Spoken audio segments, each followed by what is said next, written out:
kalian buat gitu ya. Kemarin sudah saya koreksi dan saya kembalikan ke kalian. Nah, secara garis besar sudah cukup baik semua yang kalian lakukan. Nah, ada beberapa catatan yang perlu saya sampaikan ke kalian gitu ya. Pertama apa? Di dalam tugas itu ya, jadi ini buat pengalaman kita bersama. Jadi kalau kalian membaca soal gitu kan. Nah, di sana ya pasti kan ada angka-angka diketahui gitu ya. Kemudian ya termasuk di situ diketahui kapasitasnya gitu kan, kapasitas awalnya berapa, kapasitas akhirnya berapa. Nah, memang saya ceritakan ya, itu kalau sejarahnya saya nulis gitu kan.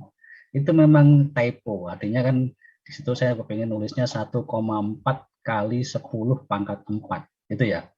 Tetapi karena kurang pangkat 4 sehingga tertulis ya 1,4 kali 10. Nah, tetapi kan kembali lagi tidak ada informasi atau ralat dari saya. Dan juga yang kedua saya juga tidak sadar kalau itu typo gitu kan. Saya pikir saya nulisnya udah benar. Nah, nanti kalau di UAS gitu ya, atau mungkin di ujian-ujian yang lain, kalau kalian menemukan seperti itu, langkah kalian apa? Pertama, mungkin dikonfirmasi ke saya, Pak ini betul enggak ini angkanya, kan gitu ya.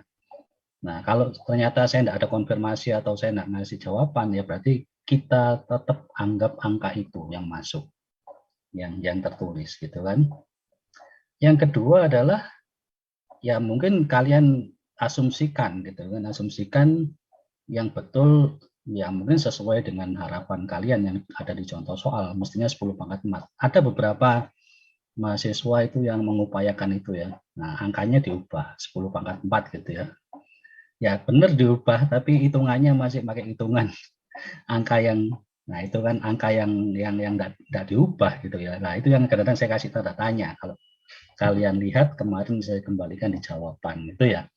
Jadi, nah berdasarkan pengalaman itu, maka gimana Pak strateginya supaya kita tidak salah gitu kan? Ya, mungkin alangkah baiknya ditanyakan salah satu dari kalian tanya, Pak, apakah angka itu betul apa enggak salah gitu kan? Kalau mungkin saya enggak bisa dihubungi atau enggak bisa, enggak ada jawaban gitu kan? Maka ya kalian buat asumsi, yang penting dengan angka yang kalian buat asumsi itu hitungannya benar, ya nanti akan saya anggap benar gitu ya. Artinya itu juga kesalahan saya juga kan gitu kan. Nah, kan cuma harus kita konfirmasi bersama-sama gitu ya. Tapi semua yang sudah kalian lakukan itu merupakan suatu usaha kalian yang memang sudah saya hargai gitu kan. Merupakan effort kalian yang cukup ya baik, sehingga ya makanya saya kasih nilai yang tinggi-tinggi. Bahkan ada yang cukup bagus sekali nilainya melebihi nilai maksimum kalau saya lihat. Kalau kalian lihat di situ ya ada bukan beberapa ya, satu orang yang memang dia melakukan effort lebih gitu kan. Nah, ini yang nanti harus kalian bisa pelajari bagaimana karakter saya membuat suatu nilai, membuat suatu soal. Nah, itu harus kalian bisa pahami. Artinya modelnya Pak Anang seperti ini. Nah, gitu ya. Jadi harus ke depan ayo kita lakukan dengan lebih baik lagi. Nggak apa-apa ini. Jadi semuanya kita butuh waktu dan butuh proses untuk menjadi lebih baik. Itu yang saya sampaikan untuk evaluasi kemarin. Ya. Jadi ya nanti soal-soalnya seperti itu. Gitu ya. Jadi kemungkinan saya lupa atau typo nulis itu bisa, gitu kan? Dan sangat mungkin. Oke, kemudian yang kedua, itu tadi tentang evaluasi. Kira-kira ada enggak yang mungkin ada keluhan atau mungkin ya keberatan dari yang nilai sudah saya berikan, atau mungkin komplain atau enggak sesuai. Enggak apa-apa, nanti mungkin ya juga saya kelewatan ngoreksinya atau mungkin saya salah ngoreksinya, silahkan Anda sampaikan. Jadi Anda jangan diem aja gitu ya. Nah, silakan, enggak apa-apa. Kalau memang saya salah, ya saya diberi masukan, diinformasikan kesalahannya apa.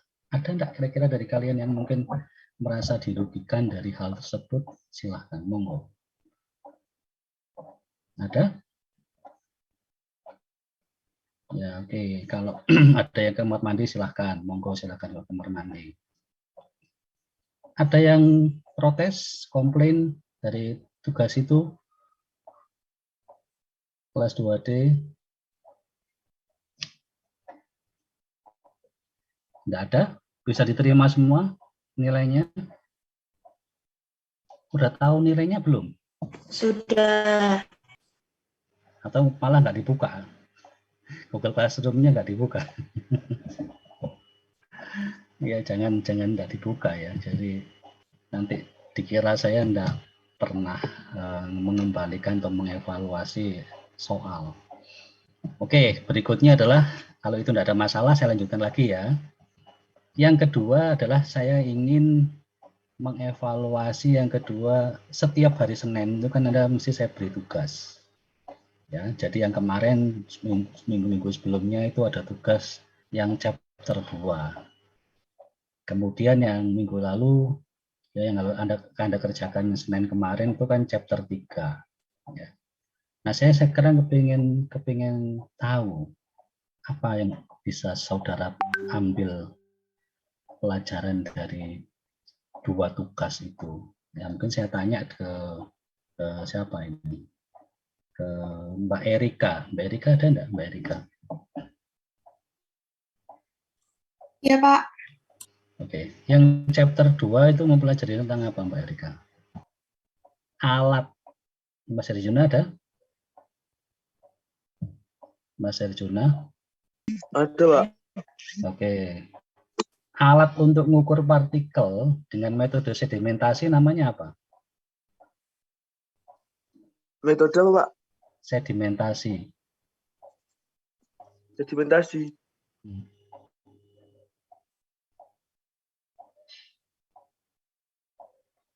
Iya, dinyalakan rek kameranya Mas Arjuna. Ojo off cam. Kalau kita pas tanya jawab dinyalakan. Ya, kamu udah mandi belum Mas Arjuna? Rambutmu Belum, Pak. kamu enggak belum. Ya apa kamu kuliah kok? Kayak mbok sisiri. Oh iya, Pak. Nah, ya kamu itu disisir. Nanti kalau kamu praktek ketemu saya di lab, potong rambut lo ya. Harus datang di kampus harus rapi rambutnya. Ya. Nggak boleh nanti masuk lab rambutnya gondrong. Yang perempuan aja maaf ya, mungkin yang nggak pakai jilbab, yang mungkin belum pakai jilbab atau non muslim, kalau rambutnya panjang kan harus diikat gitu kan. Nah, udah boleh rambutnya panjang terus. Kena bahan kimia rambutmu gak jadi keriting mana itu. Ya, nanti kalau ketemu saya dipotong loh ya. Kalau sekarang sih tidak masalah, tapi kalau ada dosen-dosen yang ketat itu harus potong. Nah, oke. Apa alatnya? Saya tangi turu gitu, terus melok kuliah kamu. Sudah tahu, Pak. Wow. Cepetan apa alatnya?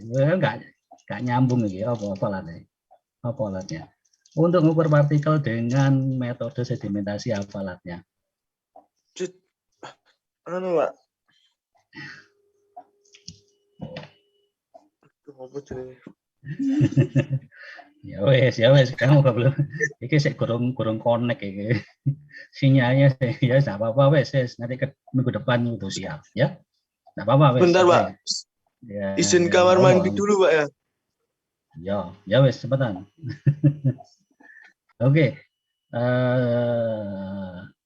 Mas Ronald gimana? Tahu enggak alatnya apa? Mas Ronald Reagan. Tapi Ronald Reagan apa Ronald Reagan ini ya? Mas Ronald ini. Kagil, Pak. Ya, mungkin terinspirasi dari Ronald Reagan ya, mungkin ya dulu ya namanya. Ya gimana Mas Ronald? Tahu enggak? Atau siapapun yang tahu wis, ayo kamu berarti enggak baca kalian ini. Alatnya apa ya sedimentasi? Oh, gambarnya ada besar loh di PDF-nya itu, ayo. Ayo, kelihatan ini. Oh. Maaf, Pak. Iya, pipet. Iya, pipet Andreasen. Jadi pakai pipet. Ya, itu pakai pipet. Tapi pipetnya bukan pipet-pipet yang kita pakai untuk praktikum ya, untuk titrasi gitu, atau mungkin untuk meneteskan ini ya, tapi apa namanya, bukan untuk titrasi yang pakai buret ya. Ya bukan untuk pipet sembarangan yang untuk kita ngambil cairan atau neteskan bahan liquid, tapi ini pipet khusus yang dia punya ukuran tertentu, punya nanti bisa kita amati kedalamannya berapa liquidnya, nanti kita bisa tahu partikelnya terjadi pengendapan atau settlingnya, velocity-nya berapa, itu seperti itu ya, pipet Andreasen pakai sedimentasi. Nah, seperti itu. Kemudian ya kalian harus paham ya, jadi kalau metode sedimentasi itu berdasarkan ya apa namanya, ya kecepatan gravitasi ya. Kecepatan gravitasi dari suatu partikel ditentukan oleh masanya partikel. Massa partikel ditentukan oleh juga ada hubungannya dengan diameter partikel, ada hubungannya, tapi tidak selamanya yang ukuran partikelnya besar masanya juga berat gitu ya, itu tidak semuanya, tapi berhubungan. Nah, kalau secara garis besar metode analisa ukuran partikel itu dibagi menjadi dua. Ya, itu berdasarkan fraksi massa yang pertama, yang kedua berdasarkan apa? Ya, jumlah partikelnya. Jadi ada fraksi massa dan yang kedua adalah partikelnya. Jadi kita lihat partikelnya itu ya kalau pakai mikroskop, kemudian pakai laser difraksiometer itu kan tidak berdasarkan massa, tapi berdasarkan dia mendeteksi partikelnya. Yang paling banyak ukurannya berapa? Terdeteksi. Jumlah partikel yang paling banyak dengan ukuran tersebut yang akan terbaca oleh detektor dari alat-alat yang canggih. Ya, pakai laser difraktometer, pakai mikroskop, itu bukan berdasarkan massa, tapi berdasarkan jumlah ukuran partikel, ya jumlahnya partikelnya yang diukur. Jadi yang terdeteksi itu ya partikel yang bergerak itu. Ya, jadi itu klasifikasi secara umum ada dua ya. Jadi ya berdasarkan massa, berdasarkan jumlah partikel dengan ukuran partikel tertentu. Nanti Anda baca lagi secara garis besar. Nah, itu nanti diklasifikasikan alatnya macam-macam ya. Jadi kalau yang screening atau sieving itu berdasarkan massanya kan, fraksi massanya. Kemudian sedimentasi, sentrifugasi itu juga pakai alat-alat untuk pemisahan mengukur ukuran partikel. Tetapi yang sudah mikroskop ya, kemudian pakai XRD, pakai BET, pakai yang alat-alat yang pakai sensor, itu sudah tadi saya katakan berdasarkan dia mendeteksi jumlah partikelnya dengan ukuran partikel tertentu. Nah, itu yang harus kalian harus pahami ya. Jadi banyak sekali alat ukur yang digunakan untuk mengukur ukuran partikel. Nah, yang berikutnya yang chapter 3. Yang chapter 3 ini belajar tentang apa?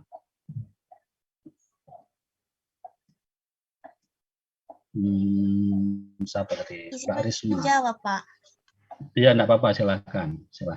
Untuk chapter 3 ini yang saya pahami itu belajar tentang penyimpanan, Pak. Ya, betul. Membahas tentang silo dan bulk solid gitu, Pak.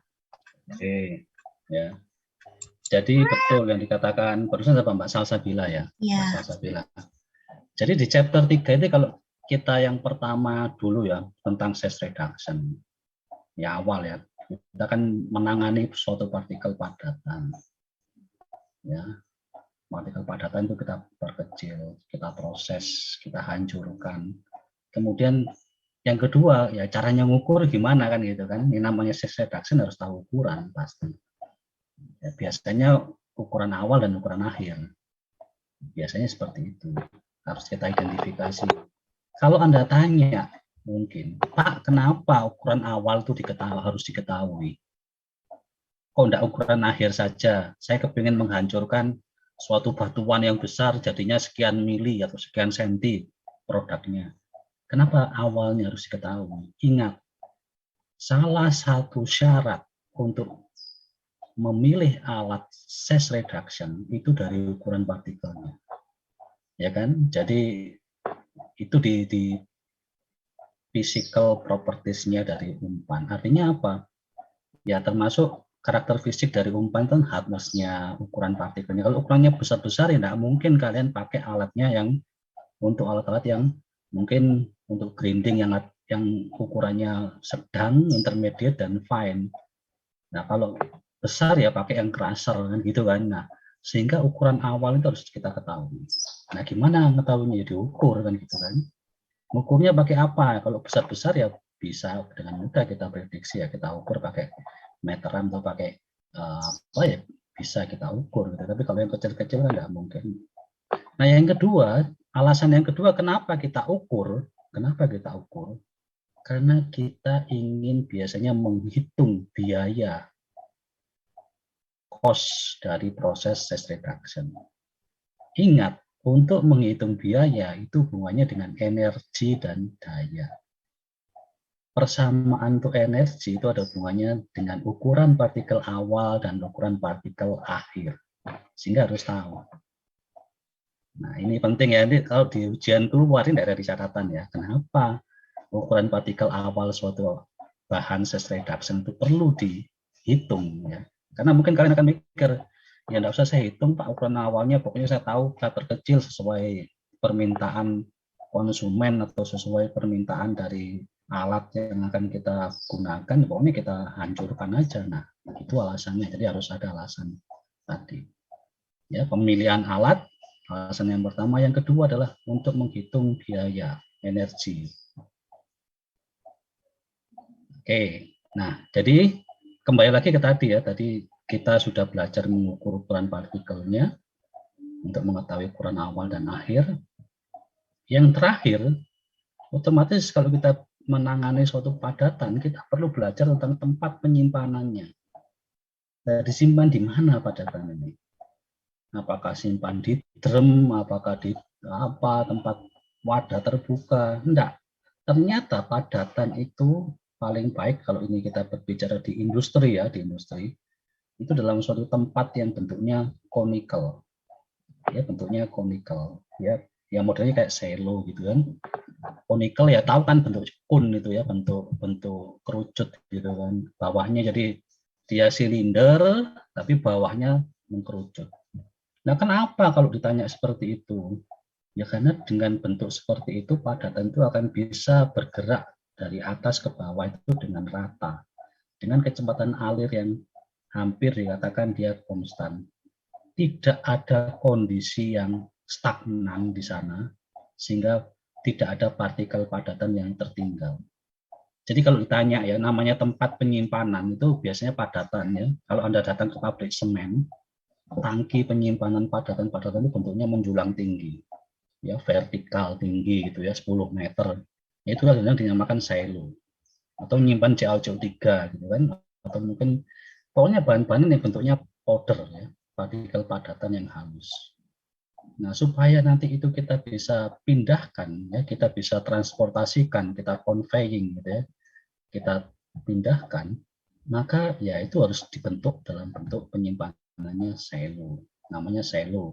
Ada yang dinamakan bin. Kalau bin itu ya bentuknya biasa, kotak biasa. Tapi rata-rata di bagian bawah yang namanya tempat penyimpanan padatan itu dibuat dia conical, kerucut, supaya nanti keluarnya itu bisa semua padatan yang kita simpan di situ keluar semuanya dengan baik. Tidak ada yang tertahan atau tertinggal di situ. Nah, ini prinsip itu nanti yang dijadikan juga menjadi prinsip yang namanya feeder atau hopper. Jadi kalau kita mau mengumpankan suatu padatan, ya suatu padatan ke dalam suatu peralatan, maka kita harus mendesain tempat untuk memasukkan padatan itu. Bayangannya kayak corong lah, conical itu kayak corong. Kenapa kok corong itu didesain mengkerucut ke bawah ya, dari permukaannya yang, ya Anda tahu corong lah ya, permukaannya yang lebar sampai mengecil. Ya karena harapannya semuanya bahan yang kita masukkan itu bisa berpindah dengan baik. Tidak ada fase yang stagnan di sana, yang tertinggal. Nah itu ya bayangannya corong ya, jadi bentuknya bawahnya kayak corong gitu. Nah seperti itu. Jadi baik itu tempat penyimpanan padatan maupun alat yang digunakan untuk mengumpankan padatan itu didesain bentuknya konikel seperti corong. Itu garis besar sebenarnya. Namanya kalau feednya ya alat untuk mengumpankan bisa namanya hopper ya atau feeder. Kemudian kalau untuk mentransportasikan itu nanti ada namanya conveyor, macam-macamnya conveyor banyak, ada belt conveyor, screw conveyor. Habis ini akan saya tampilkan PowerPoint-nya. Sedangkan alat untuk menyimpan itu namanya hopper atau bin. Bin atau silo ya. Hopper tadi untuk bahan silo. Ya, silo. Jadi kadang-kadang ya saya pernah ada pengalaman pada saat ujian prakering ya PKL kalian, Anda mungkin prakeringnya di perusahaan semen atau mungkin di perusahaan yang menangani bahan padat itu ya. Salah satu penguji nanya, kenapa silo itu didesain bentuknya tinggi ke atas vertikal, silinder, bagian bawahnya bentuknya ya konikal. Anak-anak tidak bisa jawab, dan saya waktu itu kesenyum aja, artinya dosen penguji itu tanyanya pintar gitu ya, menanyakan hal prinsip. Karena bingung ya kan. Kalau ini tidak pernah dijelaskan oleh dosen OTK, kalian nggak ngerti kenapa ya dosen gitu ya. Apa alasannya di dosen seperti itu? Kok nggak bentuknya horizontal kayak tangkinya? Mungkin kalau Anda lihat truk-truk tangki yang bawa BBM itu ya, mendistribusikan BBM dari suatu tempat distribusi BBM ke pom bensin SPBU itu kan tangkinya bentuknya kan bukan horizontal tapi kan vertikal kan gitu kan. Nah, kalau di tempat industri yang padatan bentuknya tidak horizontal tapi vertikal, menjulang tinggi gitu kan, punya ketinggian. Nah, itu yang harus kalian pahami. Ya. Kalau kalian tidak bisa jawab, itu pertanyaan sederhana tapi fatal. Sekali. Sampai penguji pada saat itu bilang, enggak tahu kamu gitu kan, mahasiswa tadi diserang terus kan enggak tahu Pak. Nah kenapa kamu enggak tanya pembimbing sana kan gitu kan. Tapi kan pertanyaan itu kalau kalian sampai enggak ngerti tanya pembimbing sana, kan ya lucu. Pembimbing sana, pembimbing di industri akan bilang, loh kamu itu waktu kuliah enggak pernah dijelaskan tak sama dosenmu kan gitu ya. Nah prinsip-prinsip itulah yang harusnya kalian pahami gitu kan. Oke. Tidak terlalu lama karena sudah di remaining terus ya sama Zoom. Jadi saya tidak nyaman ini. Ya, saya akan share ya tentang materi yang ini juga nanti akan saya share ya. Jadi di PowerPoint yang ini juga ini ringkasan-ringkasan materi saya juga ya dari yang saya ambil dari beberapa buku, termasuk yang kemarin gitu ya. Tapi saya tidak akan tidak akan membahas lagi yang depan-depan, tetapi saya langsung ke bagian yang belakang ya, jadi yang hopper.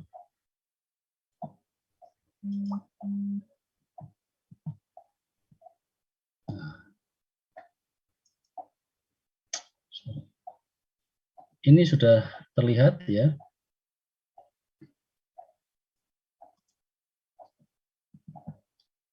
Oke, gini aja.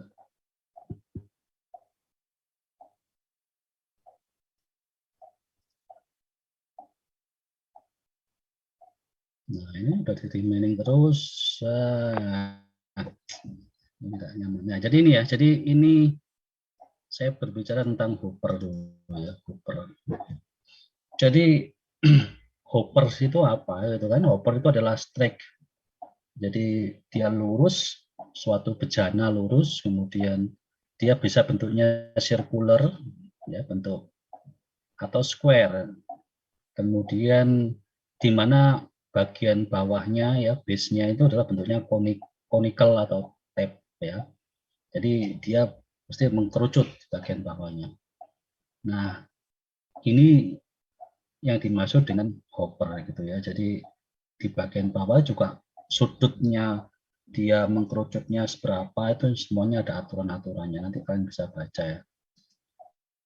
Nah, ini adalah aliran dari partikel padat ya di dalam suatu hopper. Jadi hoppernya bentuknya seperti ini kan. Jadi bentuknya seperti ini mengkerucut. Nah, kalau di dalamnya ini kita isi suatu partikel padatan, maka dia akan bergerak, dan di bawahnya kita buka gitu ya. Dia akan bergerak keluar gitu ya dari hopper, dan pergerakannya seperti ini. Jadi kalian lihat di sini itu kecil sekali, ada partikel padatan yang mungkin tertinggal atau tertahan di dalam sini. Karena dengan adanya tekanan dari atas ya, atmospheric pressure atau static head pressure, maka dia di sini bergerak semuanya menuju ke bawah. Dengan syarat ya tidak terjadi suatu aglomerasi atau penggumpalan partikel ya. Ada partikel-partikel yang menggumpal sehingga dia menyumbat aliran keluarnya di bagian bawah dari suatu hopper ini. Nah, inilah kenapa didesain hopper itu bentuknya seperti itu. Ini hopper ya. Jadi hopper itu untuk feed atau feeder untuk masukkan umpan ke alat yang lain. Ini hopper. Nah, yang berikutnya apalagi? Nah, ini adalah tentang hopper ya, jadi ukuran-ukurannya. Yang berikutnya adalah bagaimana kita memindahkan, conveying suatu padatan. Jadi kalau tadi berbicara tentang bagaimana kita mengumpankan suatu padatan ke alat yang lain, biasanya bentuknya pakai hopper, atau hopper itu bisa dinamakan feeder. Ya, bentuknya seperti itu. Nanti kalau kalian praktikum di hammer mill, itu juga ada feeder atau hopper di atasnya alat hammer mill yang didesain seperti ya saya gambarkan tadi adalah corong ya untuk memasukkan. Nah, kalau di dalam proses yang kedua itu adalah memindahkan. Katakanlah kalian dari tambang atau dari satu tempat ke tempat lain, kita ingin memindahkan padatan atau barang-barang, itu biasanya ada beberapa cara gitu ya. Yang pertama adalah kita menggunakan prinsip secara gravitasi, termasuk hopper tadi kan pakai gaya gravitasi gitu kan. Kemudian ada yang modelnya memindahkan suatu padatan itu menggunakan pneumatik ya. Jadi dia didorong atau ditekan ya menggunakan bantuan peralatan ya, bisa fan, bisa kompresor untuk mendorong atau menggerakkan partikel padatan itu. Atau yang ketiga itu secara mekanikal. Jadi yang pertama adalah cara sederhana menggunakan prinsip gravitasi seperti di hopper tadi tanpa ada bantuan apa-apa. Kalau pneumatik itu memang didorong oleh suatu bantuan peralatan. Bisa fan, jika fan itu bisa mendorong ya fluidanya. Kayak di praktikum fluidisasi. Ya, di fluidisasi itu kan kita memindahkan atau mengkondisikan suatu partikel padatan dari yang dia fixed bed menjadi fluidized bed. Nah, itu kan dengan bantuan apa? Kompresor, supaya kompresor itu mensuplai udara, udaranya nanti mendorong ya, mendorong atau menekan udara supaya dia menggerakkan partikel padatan. Itu salah satu contoh conveying, proses conveying juga gitu kan. Nah, yang mechanical, yang pakai mekanis, prinsip mekanis ada suatu kerja itu pakai yang namanya screw conveyor sama belt conveyor. Ya, jadi kalau kalian mungkin habis melakukan proses screening secara sistem kontinu atau mungkin sistem proses macam-macam ya, proses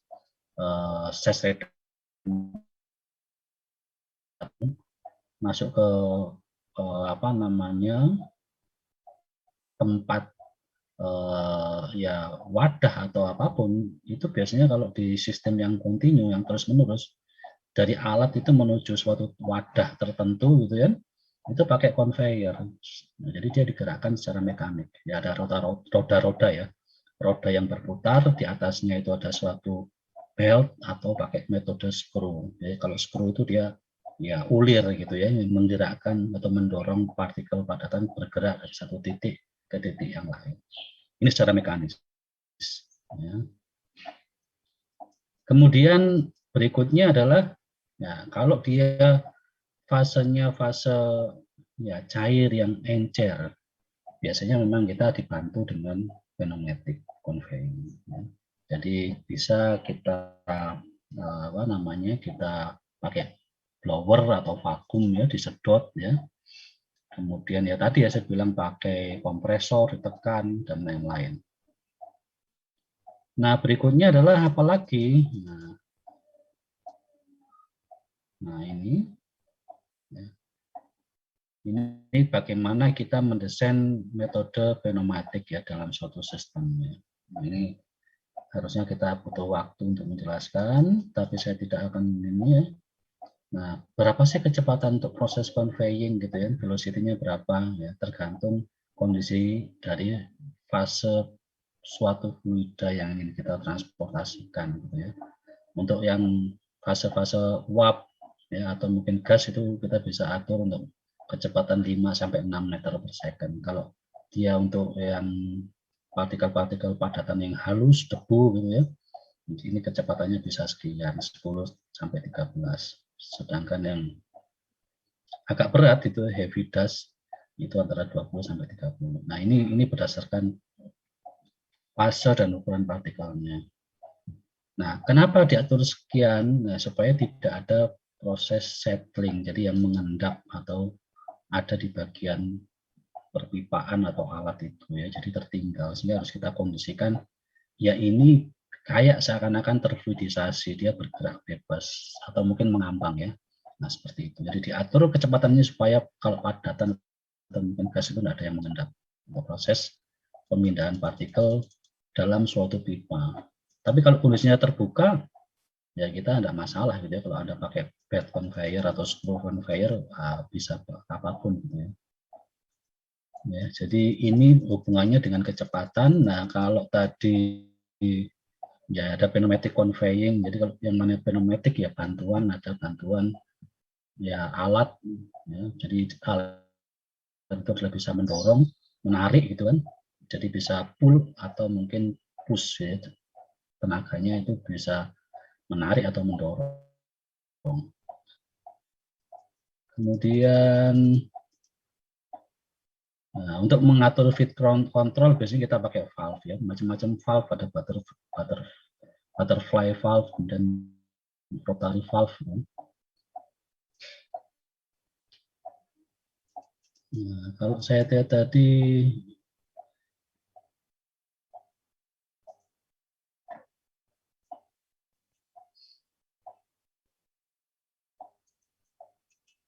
nah ini adalah big bag filling, kemudian ada ya ini untuk menampung produk-produk gitu ya. Jadi ini tentang hopper sama conveying gitu ya. Kalau apa namanya?